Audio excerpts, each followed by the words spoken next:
Well, hello, lovely humans. Welcome back to my channel. If you're new here, my name is Jamie Wolfer. I'm your online wedding planner. And in today's video, we're going to talk about the top 5 most stressful parts of wedding planning. The biggest stressors, according to ChatGPT. Planning a wedding is difficult. Of course, wedding planning and stress, those terms go hand in hand. We all know this, but it doesn't have to be that way. And by the end of this video, I'm going to give you actionable tips for every single one of these stressors, okay? So if you are a note taker, get your pen out. Be prepared to get some writing done, okay? Because we are going to make sure that you get through this as successfully as possible. So without further ado, let's just jump right on into it. Item number 1, the budget. This is obvious. Everyone knows that when it comes to planning a wedding, that the budget is going to be extremely stressful, unless you don't have one, or yours is giant. Most of those people don't come to a YouTube channel for wedding planning guidance, though. They've already hired a planner, you know? But you and me, we're not those people. I spent like $8,000 on my wedding. I could never in a lifetime afford to spend 6 figures on a single day event. More power to them, but that's just not our speed. That's not where we're at. So naturally, when we're talking about the money that we're spending on an event, regardless of what that amount is, whether it's $3,000, $30,000, $75,000, I know a lot of you just like threw up a little bit in your mouth when I said $75,000, but that's still within the realm of possibility when it comes to wedding budgets for the people that are watching this channel. I think we did a poll and the range was like anywhere from like a couple $100 to the high end average was like $75,000, $80,000. So hi, welcome. No matter where you fall on that spectrum, you're stressed out. And I don't know if it's like a chicken or the egg scenario. I don't know if it's because society tells you that you have to be stressed out by this, or you just are inherently stressed out by this and society reinforces that. But if you've been around here a minute, you know I'm here to absolutely dismantle that because I love budget weddings. Here's why a budget is stressful. Most people don't understand the difference between a budget as a number and a budget as a breakdown. Sure, you have a number of how much money you can spend. The absolute tippy top of what you got in that savings account, or what your parents are gifting to you, or what your grandma's sending to you, whomever is contributing to your event, you have a big amount. You're like, cool, great, I'm gonna take this and go plan a wedding. The problem is you haven't developed a budget breakdown. You haven't told that money where it's supposed to go. And that's where things start to get pretty stressful, especially in the early days when you're getting all gung-ho and excited and you look at your budget and you're like, I've got $10,000. I'm gonna go out and book this $5,000 wedding venue because then I'll still have $5,000 left over, which to a lot of you, you might be like, yeah, that sounds great. I'm going to jump in here real quick and say that's probably not going to work out really well for you. Spending 50% of your budget on one single line item is going to make it really difficult to check off all the other items on your list. That's why I highly recommend getting a high quality, detailed budget for you to work with. I have one in the master plan. It's my favorite. 10 out of 10 recommend. It has drop-down menus where you can get really specific and track your budget or keep them, undropped. For those who just like want a clear-cut budget, but it has a breakdown of what you're supposed to spend in every single category. And just because you overspend in one category doesn't make another category cheaper to accommodate that. So if you find yourself in a situation like this is where things start to get pretty stressful. Things like, booking a venue and then figuring out that they have a required caterer and their cost is $65 to $100 per person, and you were hoping more for like $30 or less, but now you're locked into a required caterer. Or you overspent on your venue and you still want to hire a professional florist, a professional DJ, and a professional photographer, but you only have $5,000 left in your budget and there's no room left to feed people. If you have a budget breakdown early, and you can figure out where that money is supposed to go, you can make wiser decisions and end up being less stressed in the long run. And this is why I wholeheartedly recommend you going to check out the master plan. It's $29 a month. It's subscription based, so you can be there for as short or as long as you need to. Jump on in there. I do live calls. I'm telling you guys, we have transformed hundreds, thousands of couples events by having them come join this, and it helps you to plan easy and stress less. It's literally me guiding you through how to plan this event, okay? You can stick around for the rest of the video. You can watch this to figure out if you trust me or not yet, but when I tell you that we have so many 5-star reviews from couples who have gone through this program, is that you get through this as confidently and as empowered as possible, because we're less likely to be stressed by things that we know and understand. So the fact that we're already feeling stressed out by the budget, of course, that's a very normal thing to be stressed out by, because most couples don't understand how to put it to work. And I feel like that statement applies to the rest of these things that we're going to be discussing in today's video. We are less stressed by things that we know and understand. According to ChatGPT, number 2 is managing expectations. And I would honestly put this as a strong contender for the top 3 for sure. Because what you'll find when you are planning your event is that somehow everyone around you develops an opinion about what you should or should not be doing. Perhaps it's your mom. Maybe she's always had a vision of what she wants your wedding day to look like, and you start planning things and she goes, Nope, you can't have those colors. No, you have to invite these people. This was my bridesmaid in my wedding 30 years ago, so you have to invite them now. Otherwise, things are going to be awkward between us, even though we haven't spoken in the last 5 years. You get some really random input, requests, snide remarks, and side eyes. Or it could be something as coworkers offering a lot of input that you really didn't even ask for. So in one of your first acts as an engaged couple, it is really important to figure out how to set those boundaries. Now, for a lot of us, that's a lot easier said than done, right? You're like, that's cute. That's fun. You don't know my dad. You don't know my grandmother. You don't know my sister. You don't know these people in my life. I have never been able to set boundaries with them. I really struggle with this. This has been a constant issue. Or, hey, this is surprising me. This is coming out of the woodwork. I was not ready for this. So here are some action items that you can take with this. 1, you and your fiance have to be on the same page. You have to figure out where your priorities are. In fact, that probably should have been discussed during budget, because then that's like where you throw your money is where the priorities are. Where you throw your money and time and effort is where the priorities are, right? So you have to have the same page meeting where you're like, this is where we're at. This is what we value. This is what we want. So then when it comes to family members, friends, people around you starting to give input, you have that solid foundation to go, you know what? Thank you so much for your input. I'm so excited that you're excited for our event. We've already made a decision in this regard. And if we need more advice or input on it, I promise I'll ask you. You don't have to add that last part if you don't actually promise to ask them or you don't want their opinion. You don't have to lie, okay? But you can kind of set that. Thank you so much. We already have this all planned out. I'm super excited that you're excited though. This is great. Thank you. And that's basically the second step of we've already established what we want, and now we're going to communicate it kindly to those around us. If you find yourself in deeper water, though, or if you find yourself in a place where you're like, that's not going to cut it. You don't understand my family dynamic. You don't understand these relationships. I highly recommend you take this to a more intentional and intimate level with your partner and with someone who has experience in this. Now, this could be your therapist, right? Maybe you take this to premarital counseling if that's something that you're choosing to do. Or you can take it to our program where I do live monthly calls, but they are group settings. Some people like that, some people don't. But what I love about that is when people bring their troubles and their issues into the group setting is we all end up helping each other.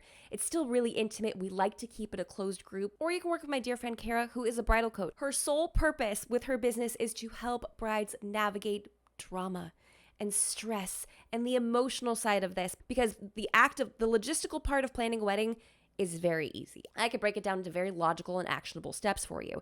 But sometimes there's nuance to the emotional side, the expectations that gets into the way. So if you do need to take it a step further, I highly recommend checking her out. I'll link her right here and down in the description box below. Stressor number 3, the fear of something going wrong. Oof. How do you navigate that one, right? Where you're just like, I've spent so much money, I've spent so much time, I feel like I've tried to organize this as much as possible. I'm still stressed that something's going to go wrong. If that phrase sounds similar to something that's rattling through your brain right now, I encourage you to take a step back from wedding planning in general, if at all possible. Go for a walk. Drink a glass of wine or a nice chamomile tea, okay? Find a way to disconnect. Go out with a girlfriend. Go to the library and check out that book that you've been really wanting to read. You need a minute to gain some perspective. Secondly, write those fears down. Figure out what it is that is really stressing you out. What are you worried that's going to go wrong? Now, I'm not talking about all those crazy wedding nightmares that everybody has about like your teeth falling out when you say I do. We're not talking about that, but the logical fears. What is it that is stressing you out about your event? What are you worried exactly that's going to go wrong? And oftentimes when you can sit down and really distill it, your fears come to a head with a specific person, or the timeline, or the flow of the event. Or maybe you're a little bit worried about one of your vendors because last conversation you had with them went a little bit off. If you can take the time to clear your head and then take the time to write it down, if you're not the writing type, find someone that you can bounce this off of. Find a sounding board that you can just like word vomit to and then process through afterwards, right? And say, can you tell me what you feel like I said? Like, hopefully this friend is a really good active listener and can repeat that back to you. Hey, it sounds like the thing that's stressing you out the most is the photographer has been really difficult to get a hold of. Do you think that maybe sending him an email ahead of time saying, hey, I'm a little concerned about how the wedding day is going to go, simply because I feel like our communication's been lacking as of late. I don't know if it's me. Obviously, I've never done this before, but if you would be so kind as to connect with me beforehand, even if it's a phone call, maybe a cup of coffee, or shoot me back an email, giving me a little bit more insight into what the day is going to look like, I feel like that would assuage some of my concerns here. And then lastly, have a good emergency kit and be prepared for something to go wrong. Because honestly, something goes wrong at every single event. Usually it's really small. It's really minor. It's not a big deal. I'm a professional wedding planner and I still can't anticipate everything that could possibly go wrong at a wedding day. Maybe it's a broken heel. Maybe the caterer is a few minutes late. Maybe your 4 o'clock ceremony doesn't start till 4:10. It's okay. These things happen. It's quite common. In fact, hold on. I recommend you take it even a step further. I have a full-blown checklist that you should download. It's right here. This is going to be the biggest boost that you're ever going to have right before your wedding. This is the ultimate free wedding planning checklist you are going to find on the internet. It has everything that you need in a 12-month timeline that you need to plan and when you need to plan it. I highly recommend printing this up and checking that sucker off every time you complete something from that list. So as you're getting closer to your wedding day, if you feel this concern of something is going to go wrong, you have this list in front of you written by a seasoned professional wedding planner that has everything that you need to have completed for your wedding. And you can go, I handled this, I handled this, I handled this, I handled this. Okay, I got this. I got my emergency kit. Of course, I'm prepared for something to go wrong just in case, but you know what? I have done my absolute best. Biggest fear number 4, the fear of public speaking and or attention. I have 2 videos, my sweet angel baby nuggets that I made for you. If you're like, yeah, that's me. Or if you just don't want the pomp and circumstance, you're like, I just don't want it to be like that. You know, like, ugh. Like, I don't want a grand entrance. I don't want to be doing this. Like, I don't care. I'm not an introvert. I just don't care for it. I created 2 videos for you. I'm going to go ahead and link the, did I make a play? I'll link a playlist right here for you to go check out so you can figure out navigating this, because if you are introverted or you don't like attention on you, or you really just don't care about a lot of those attention-based focused moments, those are going to be the videos for you. But in order to not just like shove you off to another playlist and give you some actionable items here and now, first and foremost, you can have your vows be private. You can totally do this privately. You do not have to do them publicly, okay? You can gloss over that part of your ceremony and, just like pretend like it never, no one's gonna be like, where were the vows? Where were the vows? Where was that? What was that? Secondly, you can go off a prompt for your vows. So you're not writing it all from scratch. It takes a lot of the pressure off. My favorite vow writing company is Provenance. I'm going to go ahead and link them right here for you. I just love that they have so many different prompts. If someone's holding a microphone on your wedding day, you need to have Provenance, okay? If you have an officiant who's never done this before, if you're writing your own vows, or if you have people giving toasts and or speeches, Provenance has a solution for you, okay? So newbie holding a microphone, you're probably gonna wanna check them out. And then the third step for the vows would be to practice them. Don't be like me. Don't wait till the night before your wedding to write them, okay? It's not cute. It's not fun. You will be crying, but not for romantic reasons, okay?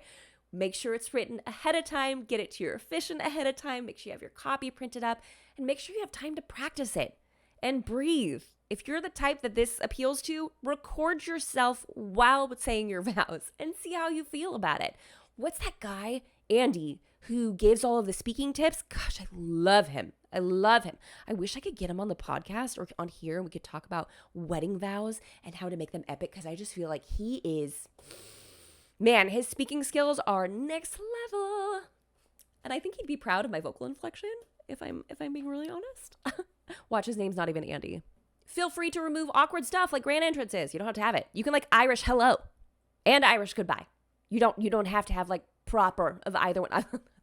Irish hello. I think I just made that up. I haven't heard it before. Or maybe I have. I don't know. A great way of doing that is to simply join cocktail hour whenever you're done taking photos. And then everyone gently gets ushered into the reception space without being like, ladies and gentlemen, pew, pew, pew, pew, pew. You don't have to do that. And then just remember, at the end of the day, everyone is there to celebrate you. So if you go watch those other videos, I'm going to give you all the introvert tips, but hopefully some of those are just enough to assuage concerns in the meantime. And last but most certainly not least, decision fatigue.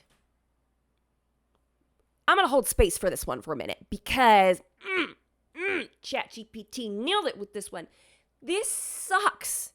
And I feel like a lot of people don't talk about it until they get into it. You read bridal blogs and you're like, oh, cool. Money is stressful. People's opinions are stressful. Yeah, that makes sense. How often are we addressing decision fatigue? If you think about it, you have to pick a venue, day of coordinator or a planner if you're choosing to do that, a photographer, potentially a videographer, a caterer, a florist, a DJ, a rental company. What am I missing? Favors, maybe a photo booth, maybe you're doing transportation.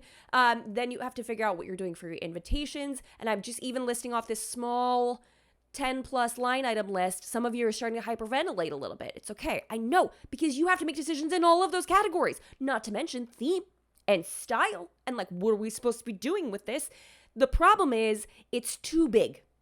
It's too grand. The problem is you don't have a plan. And that's one of the biggest reasons I'm here. because I would love to minimize decision fatigue by educating you and empowering you, right? That's why we're making these videos. Because if you're just out there, on all these different platforms, Pinterest, TikTok, YouTube, Instagram, getting all of this wedding planning information, you will be absolutely drowning and inundated. And it makes it really, really difficult to navigate any of this. The checklist I mentioned earlier is a fantastic start. It's a guideline to walk you all the way through this. And by downloading that, if you opt into it, I'll also put you into my email list where I will send you reminders based off your wedding date when you're supposed to be completing things. So it really streamlines when you're supposed to be getting stuff done.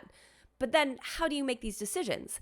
That's where having a solid plan comes in. Now, you can do this through a myriad of options, okay? You can do this through a bona fide wedding planner. You can hire someone, they can help you plan it, and they can help you narrow down your decisions so the decision fatigue plummets drastically, okay? Because they're just gonna help you narrow it. Here's what I hear your vision is. I'm gonna repeat it back to you. Let's find someone in these categories, or they plan it for you. Depending on how much they charge, they just do it for you. Another option is to find someone who creates content online. There are plenty of great wedding planners out there that make incredible content that you can follow. And most, if not all of it, is free. This platform obviously is one of them. Of course, I highly encourage you to jump on down there and hit subscribe if this is where you're at and you're trying to figure out what your wedding plan is. And then the third option would be something like the master plan. There are other planners out there that have online courses. Of course, I'm biased. I think mine's the absolute best because I love to speak to budget couples and make sure that they're not sacrificing or compromising quality or beauty or enjoyment on their wedding day, simply because their budget doesn't have a couple extra zeros at the end of it. So if you are interested in checking that out, I don't know if I've linked it already. I'll put it right here or down in the description box below. If you have a plan, if you have a map, it's a lot easier to steer the ship in the correct direction. But if you're like, I don't want any of that, just give me some quick tips. Okay, cool. You still need a springboard. I still recommend getting the checklist. Break down those tasks into manageable chunks. I feel like the checklist does this really well, but if you need to break it down even further, feel free to do that. Again, I highly recommend printing it up so you can check it off and feel really encouraged by it later on. Delegate your tasks to family and friends. If someone is creative, ask them to help you design your wedding. Ask your fiance to help build things, even if they're not handy, just try. Please, so you're not doing it by yourself. Have your wedding party come over to DIY florals. Have a parent or a loved one stuff those invitations for you and send them out on your behalf. If your mom's really good at haggling and or researching, sick her on the rental companies. Just kidding. I love rental companies. We don't want to sick anyone on them. And their prices don't really change if you haggle with them. But it makes her feel like she's doing something, right? And then you're checking something off your list. And last but most certainly not least, get off Pinterest. Respectfully. At a certain point, you got to stop. At a certain point, the decision fatigue is going to be because you're getting inundated with too many ideas, and we do not want that for you. Not even Pinterest. Step away from YouTube. Stop watching my videos. If you feel like, oh my gosh, I can't take any more of this, especially if you start second guessing your ideas, don't open Wedding Talk anymore, okay? Stop going down the Instagram rabbit hole of finding new photographers through your venue. And don't you dare click on that hashtag that says Austin Wedding Florist, because that's just going to be another rabbit hole for you to go down, okay? And you know what? Actually, as I'm saying this, I want to take a step back for a moment, because in the delegation of things to your fiance, sometimes that can be like a feat in and of itself. The mental load of trying to assign something to them, I don't want to gloss over that. Again, we've been doing this content for a long time. I created a video on how to make them help. Okay, I think I've run out of cards. If I haven't, I'll put it there. I'll put it down in the description box below. And that's going to be a lot more hands-on, tactile way of helping you navigate this, because just being like, oh, delegate things. It'll be easy. It'll be simple. Not with my husband. He didn't realize the gravity of things, and he procrastinated like crazy and left everything to the last minute, and a lot of that fell on me, and he didn't realize that till afterwards. So I don't want to gloss over that and ignore that. I want to be intentional about making that statement. What about you? What's your biggest stressor when it comes to wedding planning? Do any of these resonate with you where you're like, oh yeah, that one hurt, or like, I actually didn't think about it, and now I am stressed about it? Or what of these are not even on your list because you're not even worried about it? Let me know in the comments down below. As always, you guys, thank you so much for watching. If you haven't done so already, jump on down there and subscribe. Okay, this is what we do here. I will help you navigate this. And like this video if you like the video. Oh, and subscribe to this channel for more tips and tricks from the day plan. I already said subscribe twice, but I can't not say my outro. And until next week, bye guys.